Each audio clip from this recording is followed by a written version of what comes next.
2024 July August গণঅভ্যুত্থানে 4 August এই আওয়ামী লীগ সন্ত্রাসীদের গুলিতে আমার সন্তান মোহাম্মদ আহাদ শহীদ হন।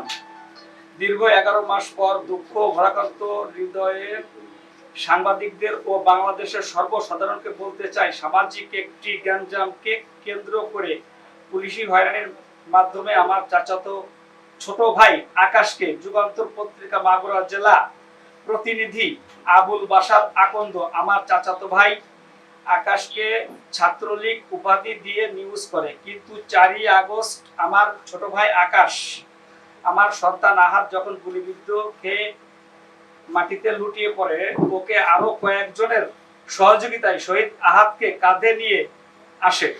গণতন্ত্রের মুক্তির জন্য আমার সন্তান শহীদ হইল, আর এখন আমার পরিবারের সদস্যকে আর ছাত্রলীগ বানিয়ে স্বৈরাচার হাসিনার মতো এখনো মিথ্যা অপপ্রচার চালিয়ে যাচ্ছে।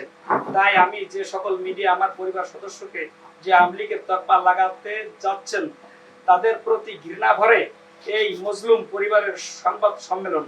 আমার চাচাতো ভাই আকাশ এর পূর্বেও ছাত্র দলের রাজনীতির ইতিহাস ও ভিডিও ফুটেজ দেওয়া হলো। সর্বশেষ বলতে চাই, আমার চাচাতো ভাই আকাশ একজন ছাত্র দল কর্মী।